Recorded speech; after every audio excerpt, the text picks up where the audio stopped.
All right, and we are live. Tony, go ahead.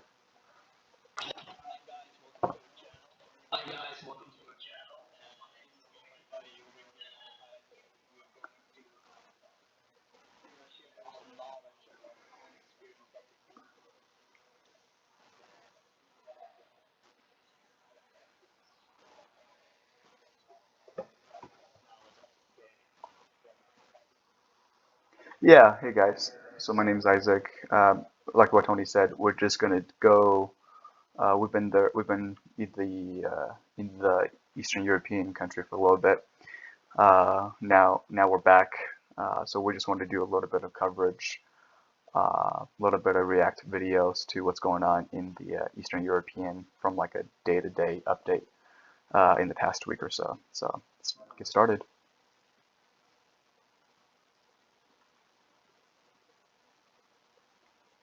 All right. Can you see that okay? Okay, cool. So I believe this one is for June. This is June 19th.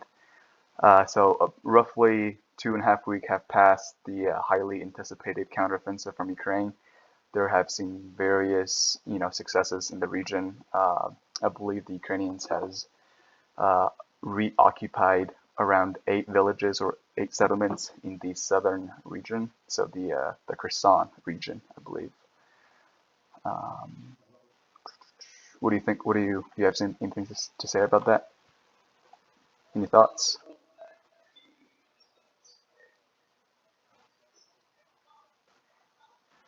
Yeah, absolutely, absolutely.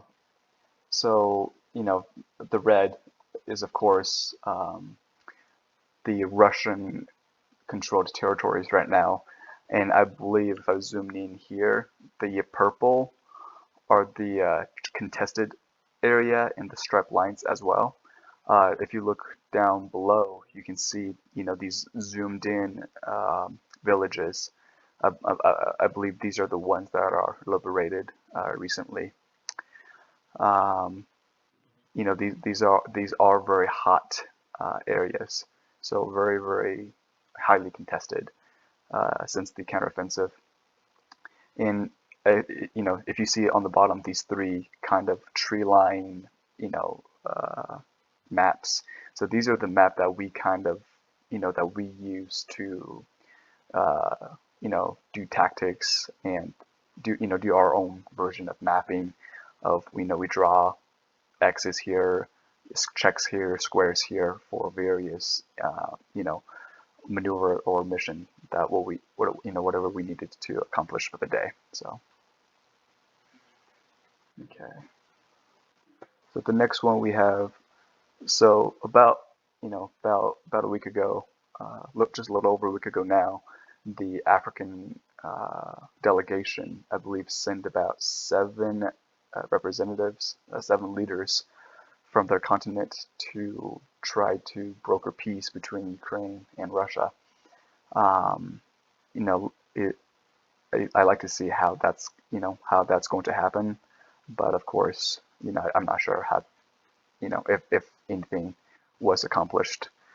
So, they laid out their own version of 10-step peace plan, similar to Zelensky, but they have a little bit other.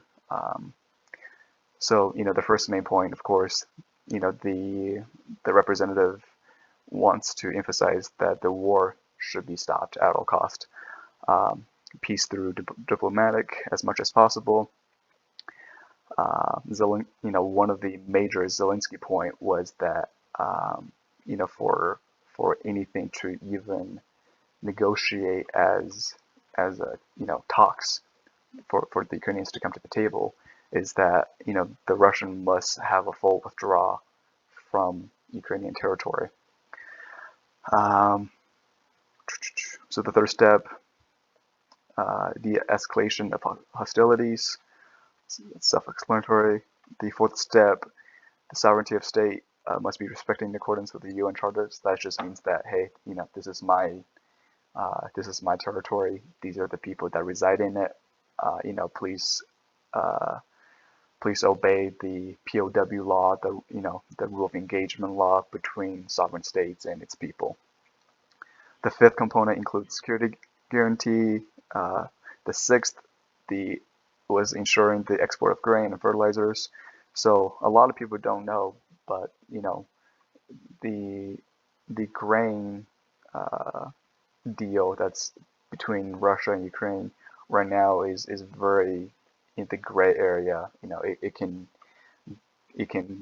exist or don't exist at a moment's notice, and especially the African continent can definitely feel the effect of the when the deal isn't in effect, or when the grain deal is in effect.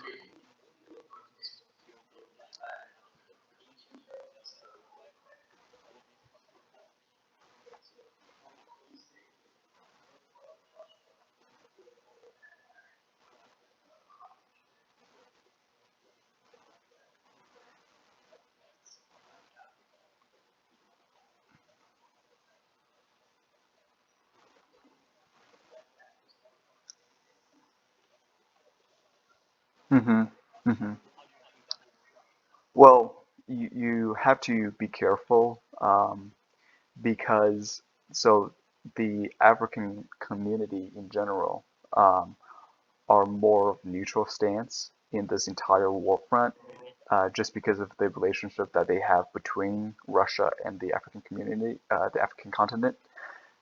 They really don't want to pick side and suggest that they are in support of another, you know, support of Ukraine or support of Russia. Well, they just kind of you know don't really have a say in the whole thing, and they're more of a neutral stance.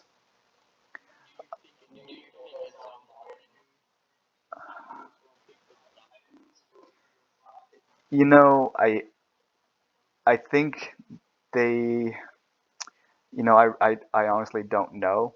I do know that, I don't know how many of the African community is part of the UN. Um, there is reports on, uh, I believe in August, Putin is supposed to visit the African continent in some of its countries. And because some of the countries are part of the UN, I don't know if the International Court, I believe, issued an arrest for Putin. I don't know if that's going to be upheld in its territories. I really don't know. If forced, it's either Russia against the world. It might come to that, because African community don't don't really have much say in this situation. I do understand that they are heavily affected, especially the agriculture side and the grain deal. That's that's definitely on the line.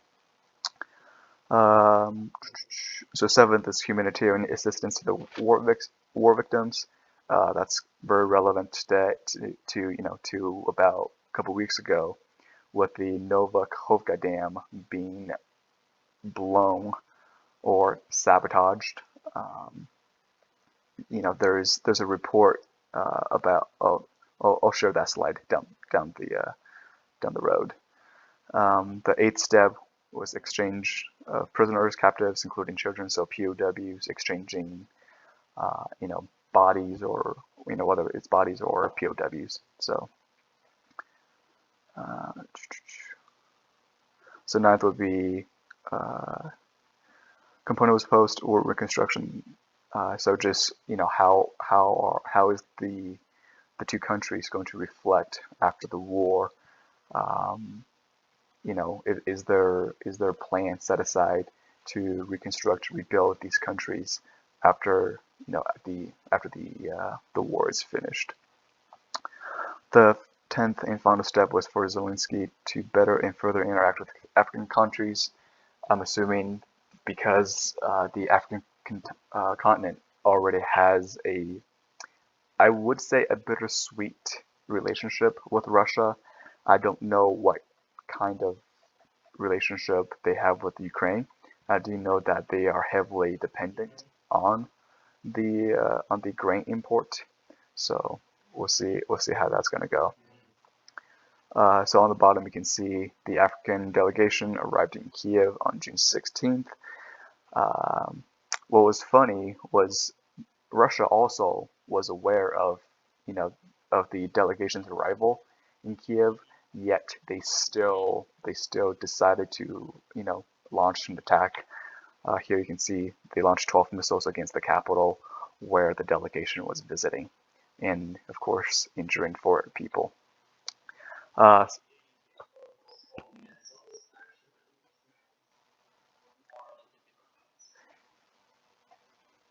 you know, I'm not sure if they can really do much,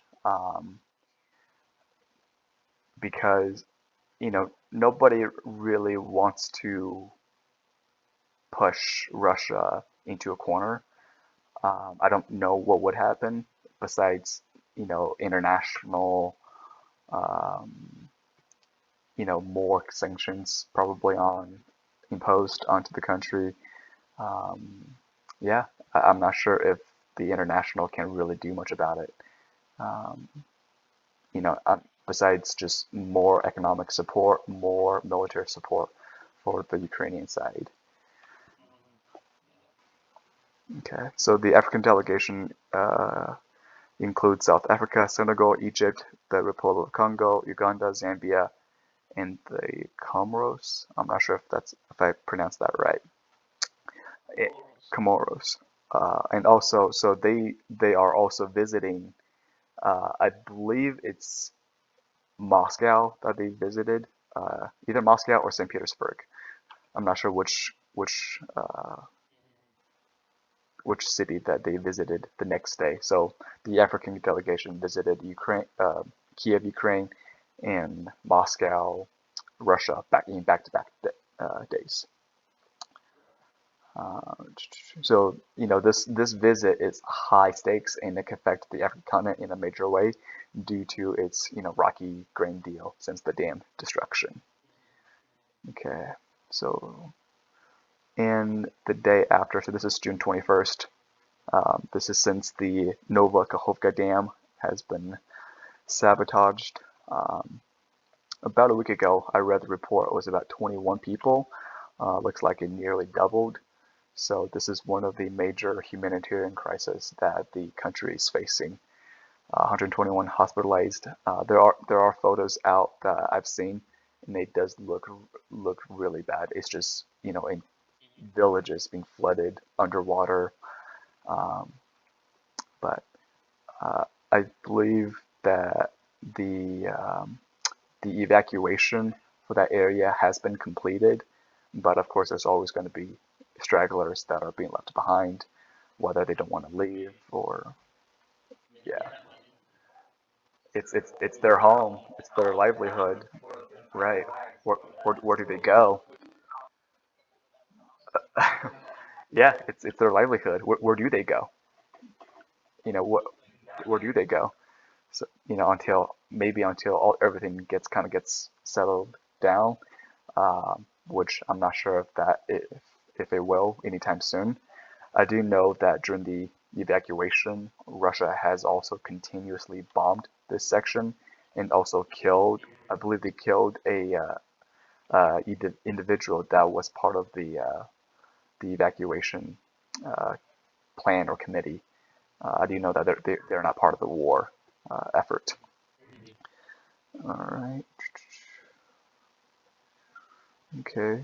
So the next one. Okay, a little bit different day.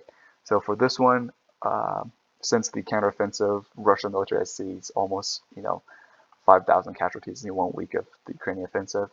For me, I'm assuming that number is very similar to the Ukrainian side.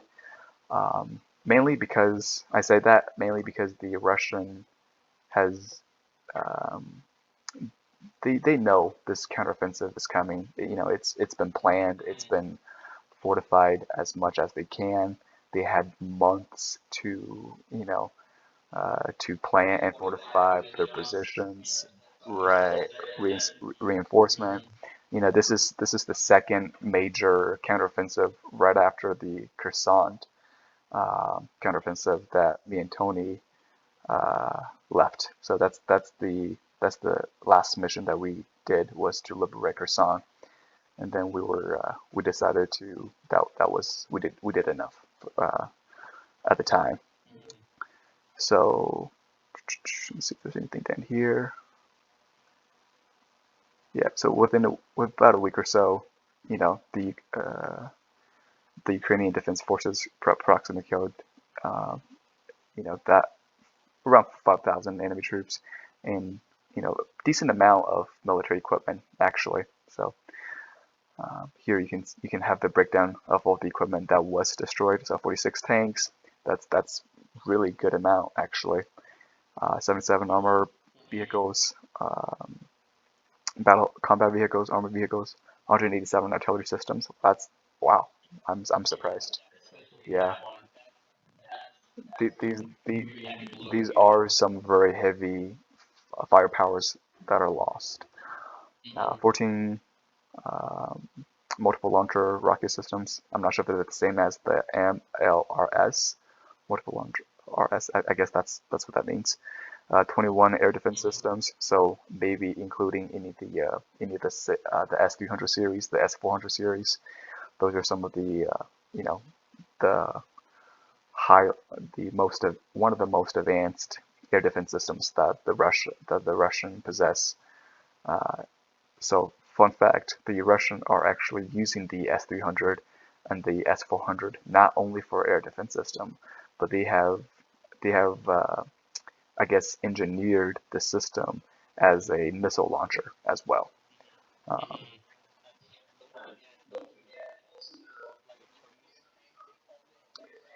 yeah, yeah, they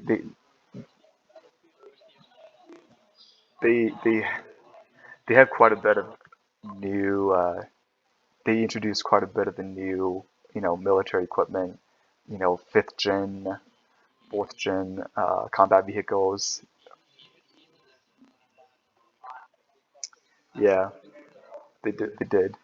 Which is surprisingly because the only reason why I believe the only reason why Russia is doing as good as is because of its air support. I do know that Ukraine uh, isn't there yet.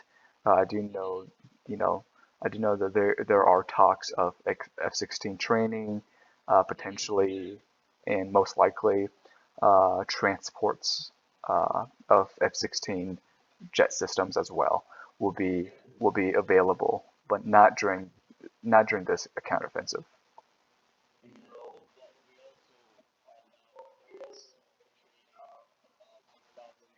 Hmm. Yeah, yeah. So there are definitely a lot of Ukrainians in many different countries learning on how to use the Leopard tanks, learning on how to fly the F-16 jets, and other various, Western military combat vehicles or jets or military equipment just in general. Uh, they also shot down 4 helicopters, 48 enemy missiles, and 101 unmanned aerial vehicles. So probably drones. Okay. The next one we got.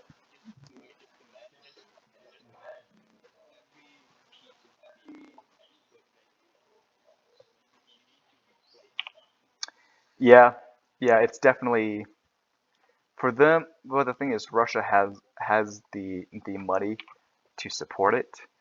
Um, the only thing that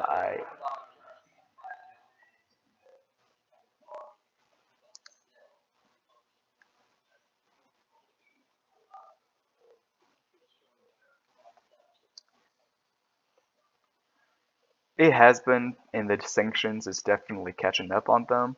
It might not be as effective um, in the during the early stages of the war. I do know that eventually the economy can definitely feel the effect of the sanctions. I believe now they're slowly also targeting other countries who are um, you know, probably either importing or exporting equipments that can be used for military purposes, um, such as drone parts from Iran, from North Korea, from China. Um, I'm not sure if the sanctions have has hit China because China right now is kind of also they have a foot and a half, I say, in the in Russia's favor due to its, I believe, its non-limited relationship that President Xi and Putin met, I believe, in February 22, uh, and maybe before, maybe a little bit, maybe before that. Um, they have a non-limited relationship between the two. So China is kind of a little bit more invested in the Russian economy. Maybe not so much in the military effort, but it's definitely showing. Um, so over the past week, Ukrainians shot down 32 of the 35 drones. So these drones are actually being flown, uh, you know, through two various cities, including its most western city, to Lviv. I believe I'm not sure if they hit. I believe all of them were shot down, including three drones were shot down in the Mykolaiv region, where me and Tony was officially stationed at. Okay. Yeah, yeah, yeah, yeah. These drones, one of these drones is coming. Just imagine a moped or a scooter flying overhead. That's kind of the sound that they make. These drones are not expensive to make. I believe they're about $20,000 each to make, and the missiles that needed to detect and destroy one of these drones could be 10 times more expensive. It probably is. Yeah. Suicide bombers. Yeah, they are. Yeah.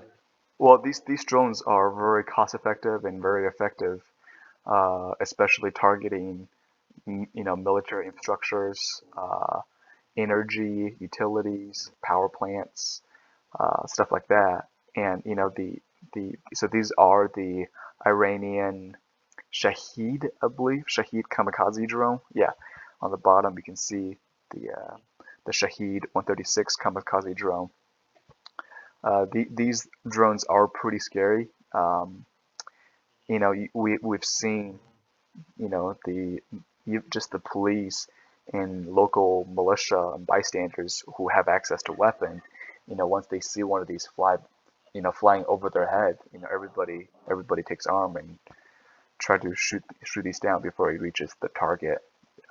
You know, they're probably targeting a utility infrastructure, um, and cripple the utility companies.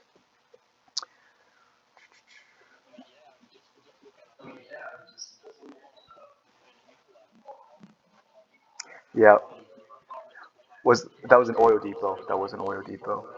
Yeah, yeah, yeah,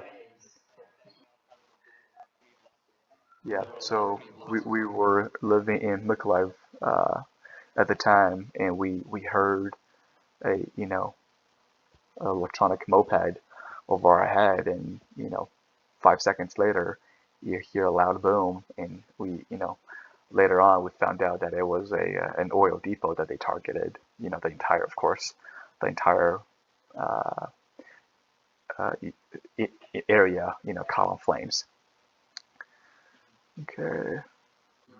So going back to one of the reconstruction and rebuilding the country's effort, after the war. Um, so here, here it says there's 400 global companies pledged to support Ukrainians' recovery. Um, of course, most of these companies are Western companies. Uh, came together to propose a reform plan and budget to restore Ukraine. Um,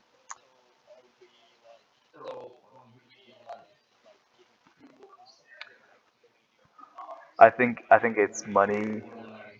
Yeah, I think it's money, economic uh, support. Um, I'm sure there is allocated budget for specific, utilities, um, for constructions, stuff like that. Um, and I'm just reading over this. I do know. I think there was a report of how much it would cost Ukraine to completely reconstruct its country, and I believe you're looking at about a little bit more than 400 billion. Um, I think that's the amount that the Ukraine needs over after the war. It needs to completely reconstruct and rebuild the country. I think this report is specifically around 40 to 60 billion. Um, after the war for the reform plan and budget. I don't know the exact number. I do know it's somewhere in that range. So it is good to see, the world has come together uh, and wants to help. Um, let's see, what do we have next one? Okay, so this is an interesting one. So now we have a drone that was intercepted on its way to Moscow.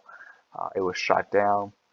I'm not sure if it's the Kremlin's air defense system or the air defense system before it got to the district. I believe Kremlin might be a district, similar to Washington D.C. Um, or I guess the Pentagon. Um, so one question and one thought that came to mind is, how good is the Kremlin air defense system?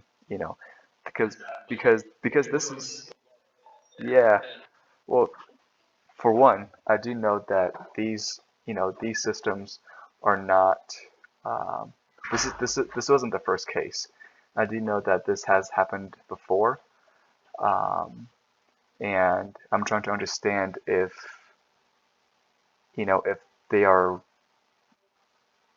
because I believe that they are launched from inside Russia and not from Moscow, not from Ukraine. So, and most likely probably not Ukrainians, but anti-Russian individuals, who launched these drones and targeting the Kremlin. Um, but yeah, I believe this might be the second or the um, third cases this has happened. So let's see if there's more. Of course, this has been shot down. So it is two drones, I believe, in this time. Um, I believe they were targeting warehouses, military warehouses. So here you can see another drone was shot down in the Lukino village in the Moscow region.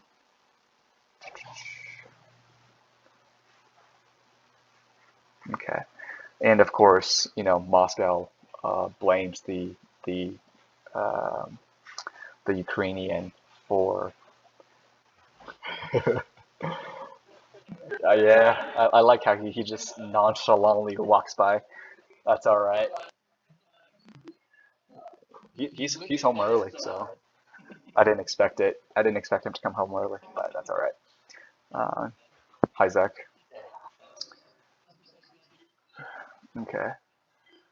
So the next one we got is the Ukrainian strike to a bridge between Crimea and I believe a Kherson region. Um, this was a major transport reinforcement bridge that the Russian uses heavily to to pretty much supply Crimea. Um, let me see.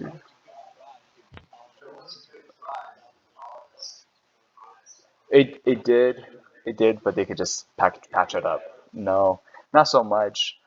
Mainly is because the there was already a previous attack on, I believe, on the Crimea bridge. I believe it was a van that was um, that exploded in the middle of the bridge. I believe they only caused damage, minor damage, and the traffic resumed after 4 hours or so.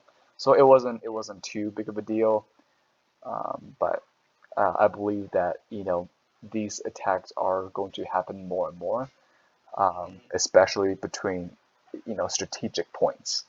Um, the absolutely, absolutely, right, yeah, yeah. That's definitely a major blow to one side, to cut off a major supply line or a traffic. Um, and I think that's one reason why Bakhmut, the one of the current heavy fighting and contested area, is so valuable to both sides, is because it's a major transport hub. Once you take over I believe this, I'm not sure if Bakhmut is a city, but the district, I believe you have highway and open roads to every other district and cities. So this video, or this link reminds me of a attack on you know I believe it was an airfield. I'm not sure if it's an airfield that was targeted in Crimea. It was in an airfield. That was, I believe, that was some time ago, potentially last year, or early this year, that Crimea has experienced some, I guess, quote unquote accidents. Um, and they, of course, they will blame the Ukrainian for that. Um, and of course, no one has spoke up and taken responsibility or taken credit for it. I mean, why, I wouldn't either. It's not relevant. But I do see that more and more of these attacks are going to happen, especially, one of the 10 points that Zelensky has mentioned was that he wants Crimea back. It belongs to Ukraine, rightfully so. It was annexed in 2014. Um, sure, you might have some individuals who supported the separation. You might have Russian sympathizers, or Crimeans who wants to take on the Russian identity. But it's you can't just have a few people, or I don't know how many people they need uh, to agree to transport over. I do know that the Russians are likely forcing the Ukrainians, or I guess the Crimeans, to taking on the Russian identity, so they can so they have the numbers to convert Crimea over to from Ukraine to Russian territory. Um, okay, so it was a cruise missile that hit. So that's a nice gap. All right. Okay. So now we're getting onto the juicy part. So Wagner Chief is Prigozhin. I believe so. He's fed up with the Kremlin's, their uh, top officials, from their defense minister Sergei Shoigu, and the and one of the top general. Let me see if I have his name. So I don't have that guy's name. But so the reason why I believe Prigozhin's is kind of fed up with those guys is one, that about during the heavy fighting in Bakhmut, where Wagner presence is very very heavy. Probably 50% Wagner mercenaries and 50% Russian conscript. I'm safe to say. And I do note that the Wagner definitely, I would say they probably outscale um, the your typical Russian conscript, um, because by far, you think so? They, well, I'm not sure if they are well trained. I do know that they are much better equipped, and they're well, they're ruthless. They believe in violence. Um, so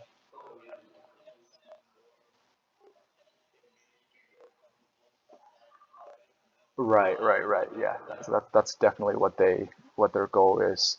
Another one is that um, so during the heavy fighting of Bakhmut, Wag, uh, the Wagner Group has requested reinforcements, restock on supplies, equipment, everything, and I believe they were promised, but promise has yet to be fulfilled.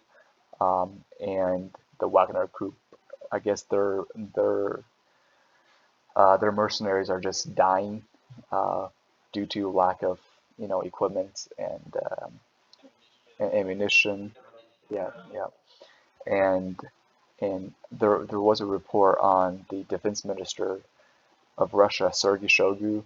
He has, I believe, mined the retreat route for the Wagner Group. So people, when they were, or potentially even ordered an attack. I'm not sure if that's true, but they definitely mined the field where the Wagner mercenaries can't retreat as easily, because they don't know where those mines are. I'm not sure if they even working together. I believe that they have a common goal to an extent. I don't, but I believe their communication is definitely not there. There was a couple more reasons. Oh yeah, I believe so. I believe Wagner chief Prigozhin. I believe he states that the defense minister Sergei was responsible for maybe not brainwashing, but for influencing Putin about the quote unquote special military operation that is ongoing. He might be the culprit of this whole conflict. Um, yep. So they decided that enough was enough. They're gonna take their, I believe it was a battalion size. Um, no, no, it was a brigade size. It was a brigade size. So it was supposed to be 20,000 troops, but it was only 4,000 that actually was ordered to move into or in the process of uh, marching to Moscow. And they have, let's see, so they have taken a town of about 1 million Russian citizens called Rostov on Don. They have controlled the military base there, um, and I believe Prigozhin has. I think he did like a speech at their military base. Yeah, yeah, that's that. I think it was the airfield in. Yeah, I believe it was the airfield that was in Rosatov. Um, oh, one thing that I was surprised was that most of the most of the people who were at that town seems like they are seems to support what the Wagner group is doing. There are people taking pictures with them, coming up to him. Yeah, I was shocked to see that. I thought that the Russia or that specific Rostov town might set up its own barricade, its own militia to stop Wagner, um, uh, moving any further into mainland Russia and potentially into Moscow. But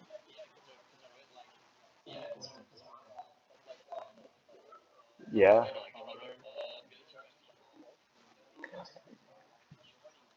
yeah, right, right.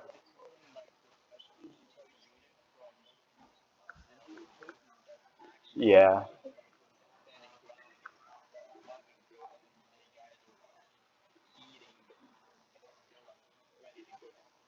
yeah. So going further to this week, I did read read something on the one of the closest Putin general was, I believe he was, applauded for stepping up and and ordered, some uh, guard or reserve uh, conscript to, I guess, to challenge Wagner if anything was to happen. And they, surprisingly, they made a lot of progress in the amount of time that they had. They, they were only using limited firepower. Uh, I believe I believe whatever was trying to take off, the Wagner group shot it down. So they definitely got the firepower. Wagner group, they're not just your local militias. These guys are, they're a well trained, well, not well trained, but maybe well uh, funded and equipped. Right, right.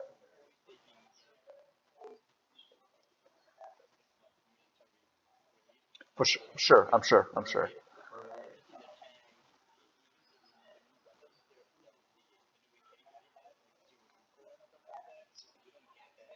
Yeah, yeah. Yeah, I mean, these guys have tanks, have aircraft, have jets, at their disposal, which it's a mini army, and these guys can challenge some countries' armed forces.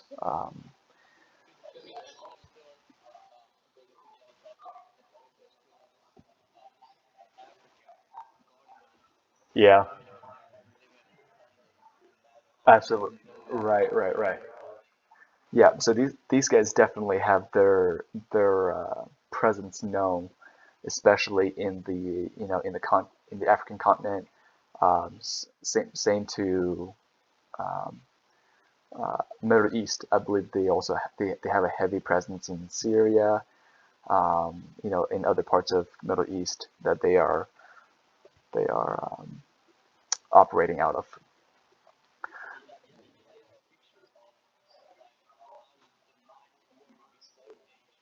Hmm.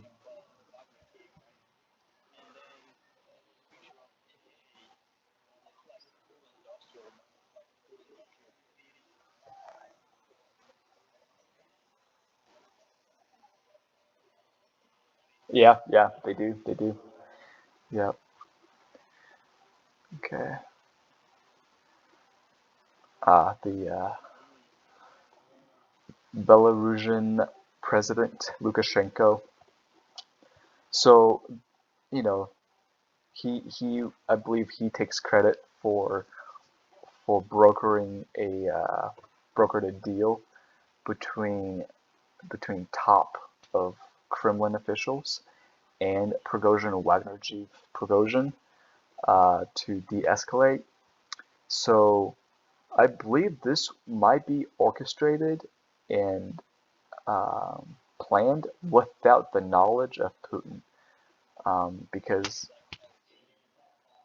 what's that? Maybe. Well, I mean, Prigozhin is definitely stabbing Putin in the back, but I don't think Lukashenko is stabbing him in the back, or else he wouldn't have brokered this deal to de-escalate. Um, but maybe Lukashenko have its his own motive, whatever that motivates him, his own agenda. I don't know. Um, so the agreement, from what I understand, is that Wagner Group will halt its march to Moscow and potentially operate out of Belarus and continue to operate in the front end of Ukraine, um, in exchange for the retirement of one of the top general uh, of the Kremlin and the defense minister Sergei Shoigu. Um, I believe that Putin has agreed to uphold this his end of the deal, but also he said, this is and this is the most internal conflict Russia has ever had since its what 1981, 82, since the collapse of the one of the KGB office that he was operating out of. Um, and this could potentially cause a civil war. Um, I'm not sure if Putin has seen this coming. I don't think so. I believe he fled to St. Petersburg, um, for safe harbor until things, you know, whether it settles down or continue its route. So due to Prigozhin's heavy criticism against Kremlin's top leadership, especially Sergei, um, for his role in causing the Kremlins to launch a full-scale attack against its former Soviet country, Ukraine, the lack of equipment and munition the Wagner Group has requested has been promised but not fulfilled. Oh, another big one was the defense minister has, I guess, has requested to all volunteer groups, including militia, to sign an official contract as part of the Russian military to gain more of a grip on the individuals and the groups. I believe to avoid situations like this, where you're not just going to have a wild warlord that decides to backfire and pull its troops out and go against your own. Let me see. So they halted about within 24 hours of the march, orchestrated by Lukashenko. So this just says, Putin kind of he was pretty upset about this revolt, this armed insurrection. There was interview that came out with him, speaking on punishing those who is responsible for the attack, who orchestrated the attack. Um, but I believe this week he said that that Prigozhin is off the hook. There's nothing's going to happen to him. So I'm not sure who is going to be responsible, who he's going to punish. Um, but yeah,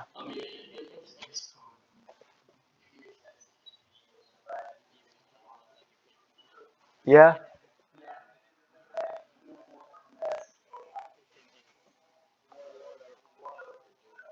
yeah, yeah. Definitely, definitely. Yeah. So he Prigozhin retreated to Belarus. I believe there were a couple. I think this week,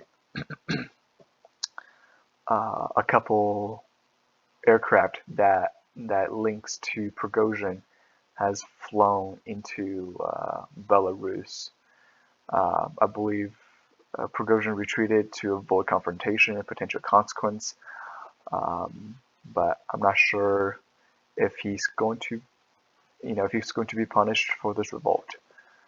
Um, you know, I believe he was a top ally to Putin, but I'm not sure if that's still the case anymore, or if Prigozhin really dislike uh, the defense minister, which which might be, because the defense minister is the one that has heavy military influence and military control. So, all right, man. Well, that's about covered this week's news. Any last minute thoughts?